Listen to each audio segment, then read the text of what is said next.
कैसे आपका अवचेतन मानसिक अवरोध को दूर करता है। समस्या के अंदर ही इसका हल है। हर एक प्रश्न में जवाब निहित है।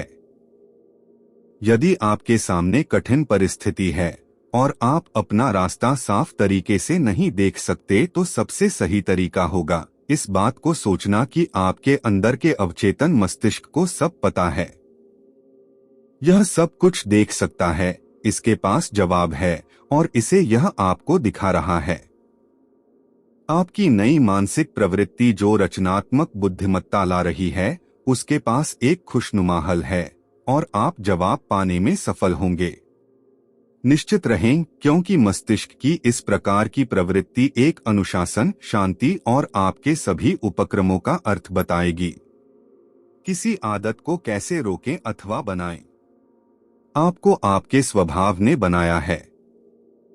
स्वभाव अथवा आदत आपके अवचेतन मस्तिष्क का कार्य है। आपने तैरना, साइकिल चलाना, नृत्य करना और गाड़ी चलाना सीखा, इन सबको जानबूझकर बार बार करते हुए जब तक इन्होंने आपके अवचेतन मस्तिष्क में एक रास्ता नहीं बना लिया। आपके अवचेतन मस्तिष्क ने आपकी स्वतः कार्य करने की आदत को ले लिया। इसे कभी कभी दूसरा स्वभाव भी कहते हैं, जो आपके अवचेतन मस्तिष्क की सोच और कार्य करने पर उसकी प्रतिक्रिया है। आप आजाद हैं किसी अच्छी या बुरी आदत को चुनने के लिए।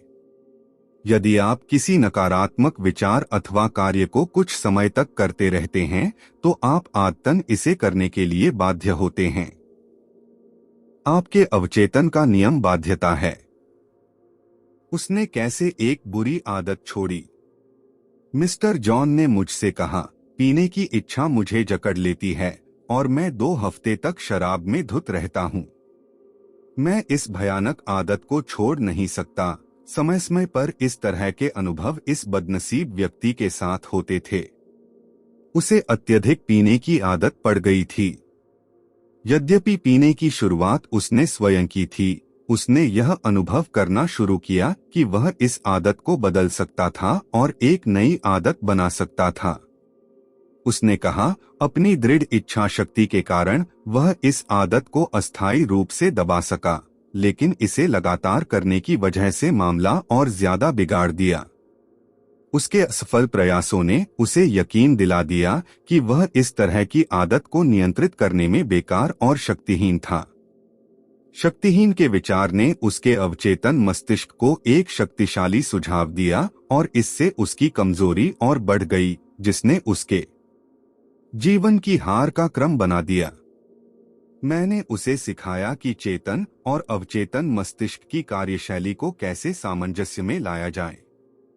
जब ये दोनों आपस में सहयोग करते हैं, तब अवचेतन मस्तिष्क में बैठाए विचार अथवा इच्छा साकार होती है।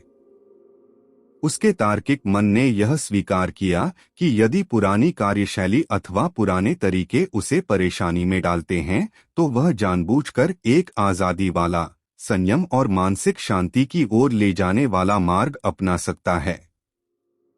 उसे पता था कि उसकी विनाशकारी आदत स्वचालित थी, लेकिन चूंकि यह चेतन चुनाव था, इसलिए यदि उसे नकारात्मक बनाया जा सकता है, तो उसे सकारात्मक भी किया जा सकता है। इसके परिणामस्वरूप उसने यह सोचना बंद कर दिया कि वह इस आदत को छोड़ने में सक्षम नहीं है। यही नहीं, यह बात साफ तौर पर उसकी समझ में आ गई कि उसके उपचार के आगे कोई अन्य अवरोध नहीं, बल्कि उसके अपने विचार हैं। इसलिए किसी भी प्रकार के अत्यधिक मानसिक प्रयास अथवा मानसिक तनाव का अवसर नहीं है। आपकी मानसिक छवि की शक्ति। इस व्यक्ति ने अपने शरीर को शिथिलावस्था, सुप्तावस्था और केंद्रित अवस्था में लाने का अभ्यास हासिल किया। फिर वह अपने मन को उस इच्छा से भर देता जिसकी वह कामना कर रहा था। वह जानता था कि उसका अवचेतन मन इसे बहुत आसानी से कर सकता था। उसने कल्पना की कि उसकी बेटी उसकी आजादी पर उसे शुभकामनाएं दे रही है और कह रही है, डैडी आपको घर में पाकर बहुत अच्छा लगा। शराब की लत ने उसे अपने परिवार से दूर कर दिया था। उसे अपने परिवार से मिलने की इजाजत नहीं थी और उसकी पत्नी उससे बात नहीं कर रही थी। लगातार और नियम से वह बैठता और उपर्युक्त तरीके से अपना ध्यान केंद्रित करता। जब कभी उसका मन भटकता तब वह अपनी बेटी की मुस्कुराती तस्वीर और उसके होने से घर खुशनुमा हो जाने की कल्पना करता। इन सब से उसका मन फिर से बदल गया। यह एक धीमी प्रक्रिया थी। उसने इसे करना जारी रखा। उसे पता था कि आखिर कभी न कभी वह अपने अवचेतन मस्तिष्क में एक नई आदत बनाने में सफल रहेगा।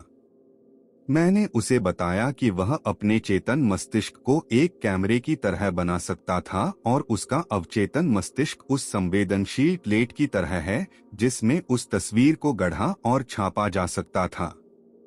इस तर्क का उस पर बहुत प्रभाव पड़ा और उसका पूरा ध्येय उसके मन में छप गया और वही विकसित हुआ। फिल्मों को अंधेरे में विकसित किया जाता है, इसी प्रकार मानसिक छवि को अवचेतन मस्तिष्क के अंधेरे कमरे में विकसित किया जाता है। केंद्रित ध्यान। यह जानकर कि उसका चेतन मस्तिष्क केवल एक कैमरा है, उसने कोई प्रयास नहीं किया। यहाँ कोई मानसिक संघर्ष नहीं था। उसने चुपचाप शांति से अपने विचारों को समायोजित किया और अपना ध्यान उस दृश्य को उस समय तक अपने सामने केंद्रित किया जब तक उसने उस छवि के साथ अपने को आत्मसात नहीं किया। वह अपने मन में बसी छवि में डूब गया और बार बार मन में बसी उस फिल्म को दोहराने लगा। उसके मन में अब कोई शंका नहीं थी कि उसका काम नहीं होगा। जब कभी भी उसके अंदर पीने की इच्छा जागृत होती, वह अपनी कल्पना को पीने की हर चाहत से दूर कर लेता और स्वयं को परिवार के सदस्यों के साथ होने की कल्पना करता। आज वह कई अरबों वाली एक कंपनी का प्रेसिडेंट अध्यक्ष है और बहुत खुश है।